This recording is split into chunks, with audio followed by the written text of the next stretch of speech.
All right. Hello, everyone. Hope you're having a fabulous day. Welcome to your Daily Dose of Awesome, which is 15 minutes plus of motivation, inspiration, and education so that you can get your day going strong. Today, I would like to share with you 3 quick tips that you can use to help get your content consumed. Now, this is going to apply to most types. The principles of what I'm going to be sharing are going to apply to most types of content that you guys are going to be creating. So at least conceptually, these are going to directly map to blog posts, for instance. But again, conceptually, this will work for videos, emails, anything else that you guys might be producing, and I hope that you are. So hello, everyone. I'm starting to see comments come through. Again, hope you're having a great day. So, first tip is do not squander the real estate above the fold. Now, above the fold is a term that we use online in reference to websites, and it's essentially everything that is, when you first land on a page without doing any scrolling. So before any scrolling is involved, whatever you see on your screen, that is the above the fold real estate, and that is the most important real estate. Now, similarly, again, this is specifically about blogs and websites, but it also applies to emails, of course, anything that you see before you scroll in an email.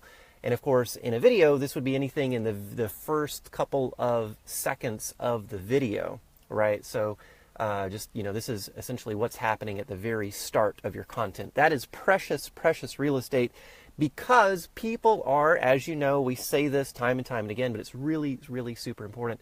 People are crazy busy and just bombarded by thousands and thousands of messages every single day. I mean, so many things are fighting for your prospect's attention that you really have to essentially jump out and command their notice, and you have to essentially create a promise that the time that they're going to spend with you is going to be more valuable than the time that they're going to spend doing something else. Because again, so many demands for attention and so many things that people could potentially be doing at any given point in time. There's a lot of competition out there. So the first, again, couple seconds of your video, or everything in the real estate above the fold on your site and an email, this is really, really critically important. And one thing that I see people doing that's kind of squandering this space a little bit is, for instance, in a blog post, right? Every blog post has a title, and most of the time there's a featured image banner that comes right after that title. And then, of course, the content starts. And I've seen a lot of blogs where you have the title, right? Let's say it's, 10 ways to drive traffic to your offer. Okay. So you've got the title of the blog post. Then you could have the featured image banner. And a lot of times that same text is repeated on the featured image banner, right? So there's the banner and it says, 10 ways to drive traffic to your offer. Okay. So now you've duplicated that message. And then a lot of times people start their content off with the exact same message, like, hey, want to know 10 ways to drive more traffic to your blog? And so you've got the same message 3 times in a row. And that is a tremendous amount of wasted real estate, because again, people are constantly scanning. People are constantly looking for, hey, what's the biggest ROI? What's the biggest bang for the buck of my time? And so you really want to take every opportunity, especially in those critical first couple of seconds, to grab their attention. So instead of repeating the same promise or benefit 3 times in a row, mix it up. Have the title of your post be one thing, hey, and have the featured image banner be a variation, right? You can actually mix that up. There's no rule that says you can't, right? And then start your content off with a different statement. Make sure that you're mixing those up, because above the fold, there's not a lot of space you have to work with above the fold. You're probably going to get your title, especially if someone's on their phone, you're going to get the title, the featured image banner, and maybe 3 sentences, maybe, if you're lucky.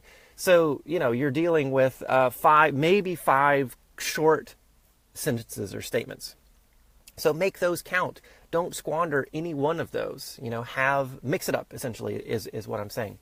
And another thing that you can do that I quite like doing, and if you've checked out the content on our blog, you might have noticed this. I like to put some variation between the title of the post and the title on the featured image banner. I see someone, it scrolled by, so I can't see the name, but someone's saying I do that every time. And it's true, a lot of people do that every single time. And the thing you need to keep in mind, especially from an SEO perspective, SEO, of course, is all about keywords, right? So you want to hit on your primary keywords, of course, and you want your primary keywords in the title of your post. You want those primary keywords in the URL, the permalink for your post, of course, and the featured image banner in the image tag itself. There's actually, depending on what variety of WordPress you're using, you just go into the image settings, and there's like a little place where you can title your image, and you can put your keywords in there as well.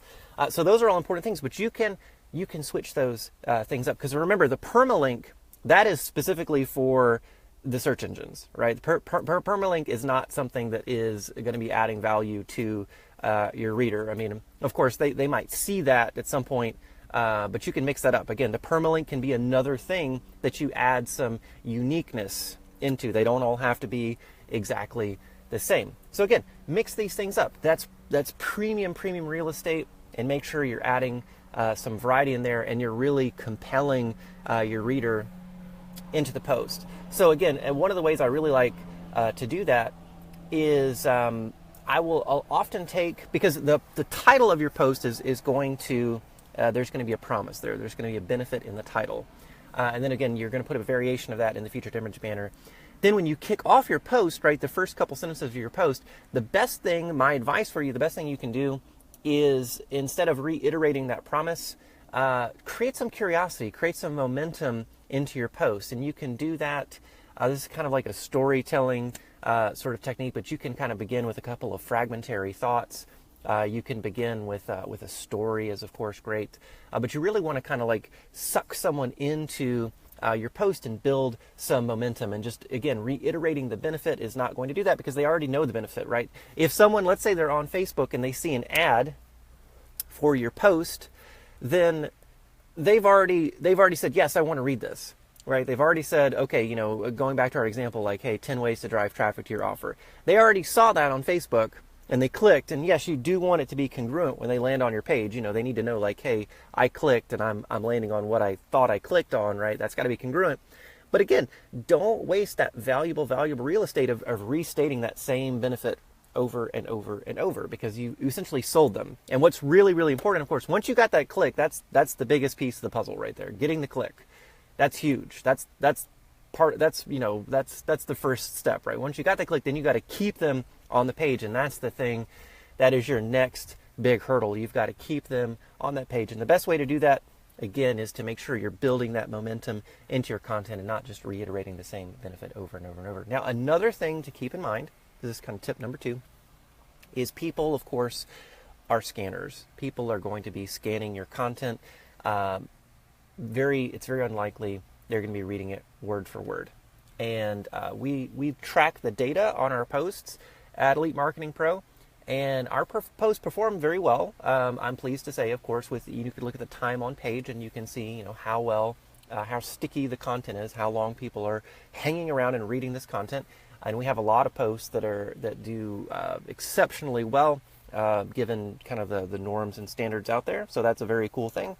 And part of that is making sure that you're always drawing people back into the content. Because again, people are going to default to scanning. I mean, I'm sure you do it. I do it, right? When I land on a post, I kind of want to see, like, is this going to be worth my time investment? And so often I'll kind of scroll through and just see if I can kind of get the point.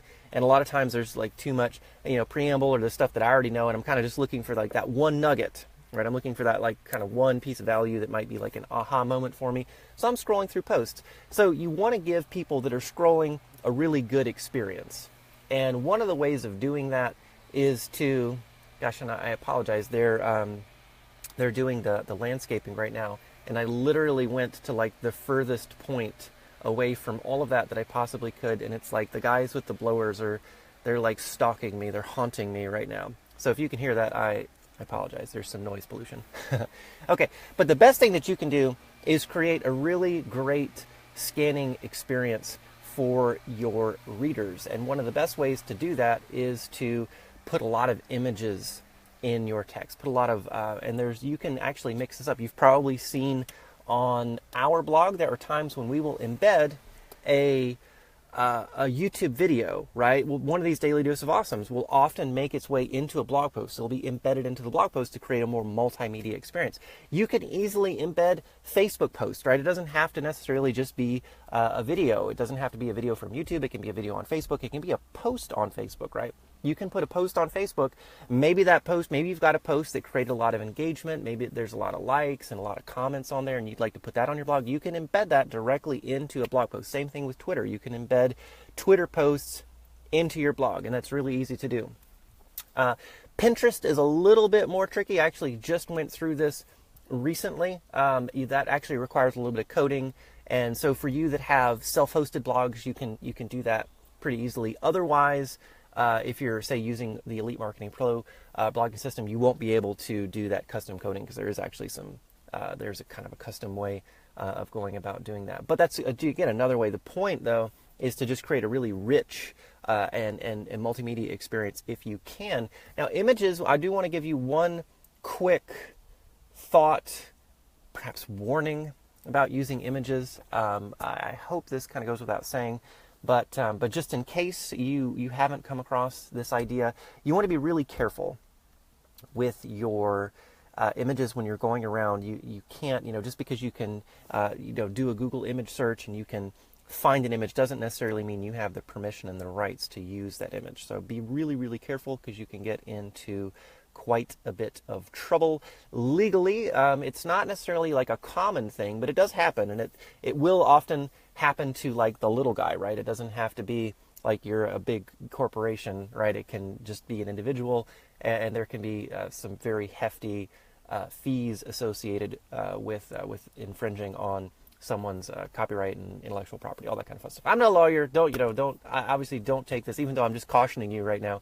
I should probably put the disclaimer out there that, hey, I'm not giving you legal advice. I am not a lawyer. I'm not certified to do so. So, consult whatever the appropriate authorities. But be really careful when you are using images. Now, there are a couple ways. There are actually numerous ways of giving images that are appropriate for you to use. One thing you can do is just use free stock images. There are a lot of sites out there. Just Google it, free stock photos. You'll come up with, there are over a dozen, they're probably over 20 or 30 sites out there that have royalty-free images that you can use. That's one easy way of grabbing some images. And you can, of course, slap some text on there.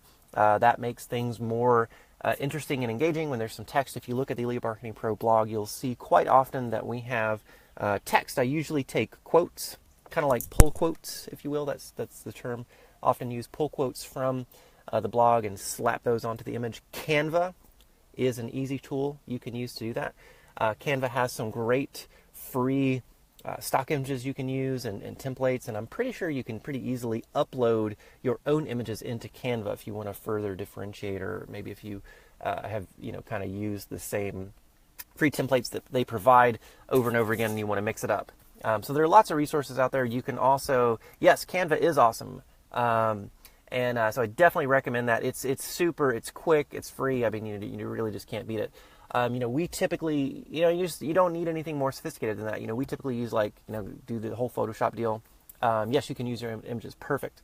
Thank you for the clarification. I was pretty sure you could upload things, and that just makes it super simple. And they've already got nice fonts on there. They have good font pairing. Again, you can kind of go through their templates and use those for inspiration, so that what you're doing is going to have a nice, aesthetically pleasing look to it. So that's a really great resource for you guys.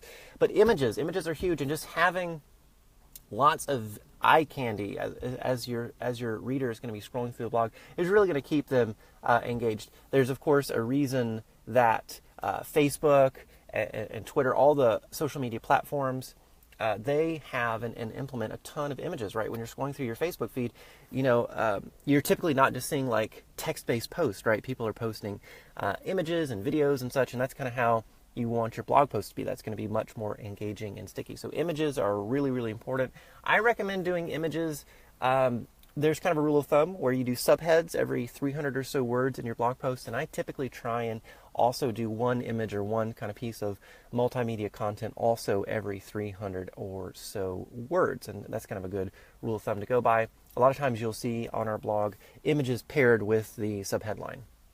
And subheadlines are actually, that is the third and final tip that I really want to emphasize for you guys. You really want to be, again, you're catering to those scanners, and you're making sure that you're giving them enough good stuff to keep them engaged and on the page and reading your post. So subheadlines are really, really, really important. Again, the rule of thumb is every 300 words, put a subheadline.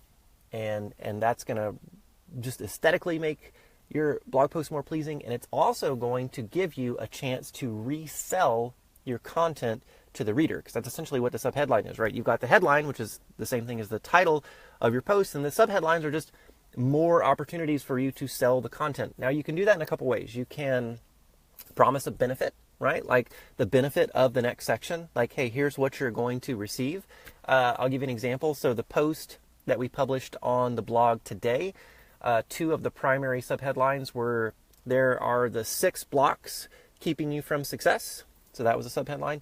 And then there was the 7 steps to writing effective goals, right? That was another one of the subheadlines. So those are, as you can see, those are very descriptive of the content. They help the reader understand what the content is going to be about. And they're kind of reselling the content, right? They're saying, hey, here's the value that you're going to get. Here's the benefit you're going to receive if you read the next section, right? So that's kind of interesting. It pulls the reader into the post. Then the subsequent subheadings are those points, right? So listicles are very effective, right? So, going through and having those 6 different ways, right, of sabotaging yourself, and then those 7 tips for creating effective goals. Those are subheads. Now, on our blog, we're using images actually to differentiate those subheads, and that's another thing you can do. If you would like, you could use Canva or any other tool out there to turn your subheads into images. My only caution there is, if you do that, make sure the text is large enough so if someone's viewing it on their mobile device, it's still going to look, it's not going to be, teeny tiny. It's going to look good. They're going to be able to easily read it. That's another way, again, of adding more images and more just kind of visual flair into your content. Now, another way that you can do subheadlines that I like quite a bit is I like to mix it up, right? Don't have all your subheadlines essentially be the same kind of thing. If they're all promises, that's fine. You can do that. But one thing I like to mix it up, because, promises are good. Promising a benefit is good. That is interesting. But one thing that can happen is someone can read that and they can say, oh, well, I already get that. You know what I mean? Like I got it. So that might encourage them to scan. So even though there can be a benefit there in being very descriptive, another thing you can do is kind of like at the beginning of your post, you can create a very fragmentary subheadline. You can create a subheadline that actually isn't descriptive at all of the content. It's more curiosity inducing. And the best way to do that, I actually will create subheadlines that are in line, if you will, in line with the content. So instead of describing the content, they are directly pulled out of the content. It's just directly pulled out of the content. So you can take a sentence or a statement or even a fragment of a sentence, because again, you don't want too many words in your subheadline. You want your subheadline to be no longer than 2 lines on your blog. And actually, that's another quick tip I'll give you guys for readability. This is another mistake I see people making quite a bit, which is there's a rule of thumb in kind of print, if you will, where one paragraph should not be more than 4 or 5 lines long, right? So you've got 4 or 5 lines. Anything over that, it becomes really cumbersome. It's like it's too big of a block of text, and it becomes kind of hard for your eyes to scan unless you have a very narrow column. So like newspapers, for instance, they have very narrow columns. Therefore, it doesn't matter if it's just 4 or 5 lines, but if it's a full width, right? Like if it's on a blog, on a web page, if it's a full width, you don't want more than 4 or 5 lines. Now, here's the twist. Here's the thing that a lot of people don't think about. Mobile is, of course, huge. People read on their phone. I know I read on my phone. You probably read on your phone. When everything is constrained to the width of your phone, and you can do this if you'd like. There's actually, if you use your browser, say Chrome, you can actually go into the web developer part of Chrome, and you can actually constrain the width of your blog. You can actually look at it just in your browser. You can do this on any website. Actually, it doesn't matter. Your browser can reformat to the various mobile devices out there. So if you want to see, like, hey, what does this site look like on an iPhone, 6 or 7 or whatever, you can do that directly natively in your browser on any website and just see, hey, what does this look like? But you don't really need to go that far. Really, all you need to know is that when a piece of content is constrained to the width of your mobile device, it is going to really change the dynamic. Okay, it's going to make it so that you're not now viewing like on your desktop where you have a full 800 pixels wide on that blog post, and you can have kind of meatier paragraphs. What's going to happen is essentially every single sentence is almost going to become its own paragraph in terms of trying to constrain your text to that 4 or 5 line rule. So I encourage you to check it out. If you go to the Elite Marketing Pro blog, what you'll see is a single sentence can be 4 or 5 lines, just one sentence, right? Not like 2, 3, 4 sentences together. Just a single sentence can start becoming very blocky on a mobile device. And so what I encourage you guys to do, because we get a ton of traffic from mobile, you probably also get a ton of traffic from mobile, is take a look and make sure that things are good on a mobile device. And usually what that's going to mean is something's going on. It must be that the sun is kind of in and out. So I see my screen kind of getting light and then getting dark. Hopefully we're coming through okay here. I tried to go park in the shade, but anyway.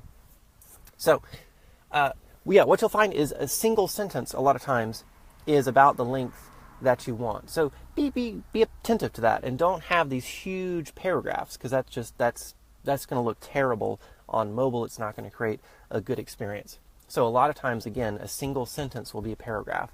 So actually just go through and just break everything up. The more white space, the more room your text has to breathe, the easier it's going to be for your reader to go through and read your content. So single sentence paragraphs, subheads, which of course I mentioned earlier, and I'll actually get back to make sure that I really fully make sure. I want to make sure you guys kind of get what I was saying earlier about creating a fragmentary subheadline. So I'll come back to that. But making sure that there's enough room for your content to breathe is huge. So again, the single sentence paragraphs, using lots of subheadlines, lots of images, bullet points are great. Using numbered lists is great. Really, anything you can do to kind of break up the text. Using quotes, right? Putting pull quotes in your text, another really effective thing to do.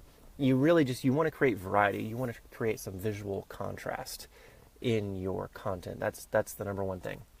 And like I said earlier, you can take content from any of your other social media platforms and embed that into your post. It's a really, of course, effective thing to do, because you're giving exposure to yourself on these other social media platforms. So if you're on Twitter and you want to build your Twitter presence, embed some tweets directly into your blog post. Same thing with YouTube. If you want to build up YouTube, or Facebook, which is kind of the default. Most people are really focused on Facebook and running ads on Facebook. You can take a post from Facebook and embed that directly into your blog. And you can actually, if you want to, it doesn't have to be a post you've already created. You can anticipate the fact that, hey, I'm going to create a post. Maybe there's an image you want to use on your blog post, and you say, hey, I'm going to go ahead and share that image on Facebook, and then I'm going to embed that into my blog post. Lots of different ways you can do this. And again, right now, video is really hot, right? Video is hot. So if you guys are doing videos, whether they're on YouTube, whether you're doing Facebook Lives, you'll notice we take our Facebook Lives and put those into the blog fairly often. And then we'll often take the same content that's in the live, turn that into a post, right? So someone can be listening to it and scanning it at the same time, which is very engaging, right? That's giving someone a very multimedia experience, because again, the more essentially senses that you can engage from your prospects, the better the results you're going to have, the more sticky your content is going to be. So I want to come back really quick to the idea of creating those fragmentary subheadlines. I got off on this tangent when I was mentioning that you don't want your subheadline being more than 2 lines. So again, check that out. And that's on desktop. On mobile, it might go to 3 lines, but you don't want these huge subheadlines, because what's going to happen is someone is scanning, particularly if they're on a mobile device, if they're scanning your content, and then you have this massive, massive subheadline and it's like 5 or 6 lines long, it's going to take up the entire screen, and that's not good. It could even take up more than the entire screen, and then all of a sudden it becomes hard to even read that whole subheadline in one sitting. So keep your subheadlines short, 6, 10 words, maybe tops. Now what you can do using our friend the ellipsis is you can start a sentence, ... right? Use the ellipsis, and then go into your subheadline. And this is something that you can do, because again, you want to do this every 300 or so words. You can just, as you're scrolling through your post, just look and see, hey, where should I create the break? And it's actually really easy to do that. Like if you want to compose in Microsoft Word, if you just put your cursor anywhere in the text in Microsoft Word, it'll show you where you are in the word count. So just, go by divisibles of 300 and you'll kind of know whereabouts you want to put a subheadline. I'm not sure if you can do the same on Google Docs, but anyway, most people have Word. So if there's a spot, and this is what I do as I'm kind of scanning through, if there's a spot where I know I need a subheadline, then I look and see, well, like what's kind of an engaging fragment that I can pull out of a sentence. And often it'll literally just be lifted right out of the middle of a sentence using, ellipses, so that the reader, as they go through, if they're scanning particularly, they might come across a subheadline and it doesn't really make a ton of sense out of context. It's not contextualizing the next little section. It's just literally something I lifted right out of there. And that's going to create actually a little bit of confusion and curiosity, because they're going to go, I don't know what you're talking about. So they might actually start reading, especially again, if you're using the ellipses and the subheadline leads directly into the content that follows. So you're actually breaking essentially a sentence in 2. You can even break a sentence into 3 and have the sentence above and below your subheadline kind of all be one singular statement. And that creates a nice flow, and it's also very interesting for the scanners because it's decontextualized. They don't know what it means. They're actually kind of forced to jumping into your content so they can complete whatever that thought or that statement is. So that's a very effective way of doing a subheadline and making sure that your scanners are really getting drawn back into your text. Now, one thing you should do before you hit publish is scroll through. There's something in copy, it's called the dual readership path. And sometimes people will actually take the subheadlines and create its own narrative in the subheadline, right? So as you're scrolling through, the subheadlines, if you were to just read those, forget the text, just read the subheadlines, it would actually make sense. The subheadlines are almost writing their own little story.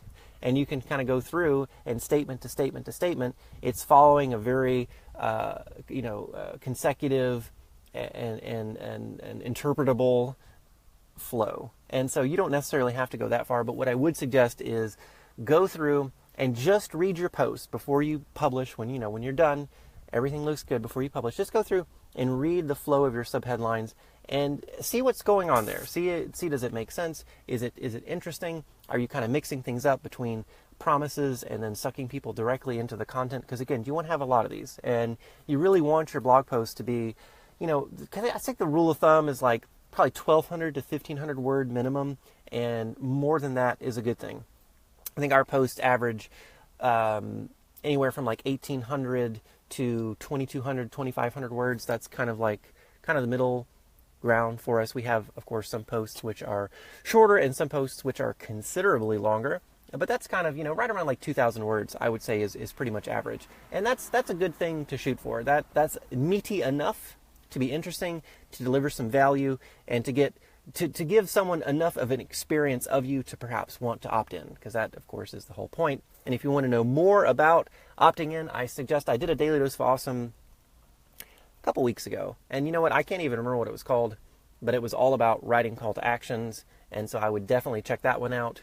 That's really important. Obviously, your call to action, the whole point of your content is to get someone to opt in. So the call to action is really, really important, and that really needed its own Daily Dose of Awesome all by itself. So I did that one a couple weeks ago. You can check it out. And the headline headline is a very, very important piece of the puzzle, which again was kind of beyond the scope of what I was sharing here. We've got some great content on the blog.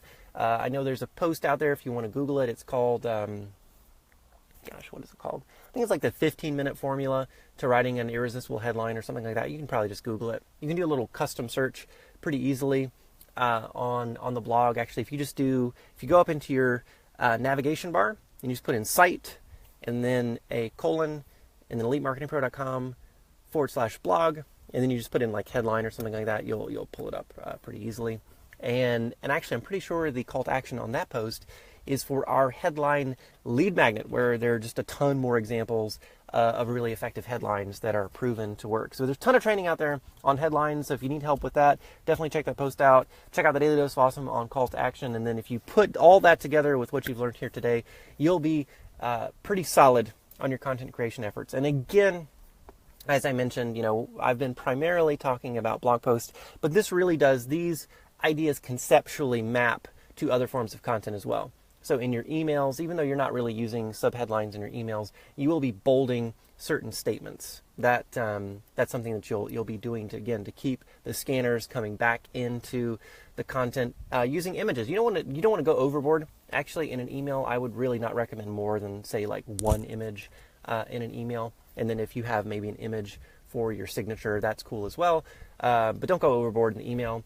And then with video, of course, video is naturally a visual medium. But one thing you can do if you want to really grab someone's attention right off the bat is have some kind of prop or something. You've probably seen people will do that. Well, they have kind of like the sandwich board, maybe some text written on it, and they'll hold that up. Or, a lot of times with the Facebook Lives, people will like do this, or even on video ads, right? People will go like, oh, turn up the sound kind of thing, so that, because obviously the content is streaming without sound in their newsfeed. So again, these tips kind of map to all content creation efforts, even though I was really focusing on blog posts here. So I hope you guys got some value. Hope you guys have a fantastic rest of the day and you finish out the week strong. If you need anything, tag me, let me know if you have any follow-up questions. And with that, I'll call it a day. Thanks so much, y'all. See you next time.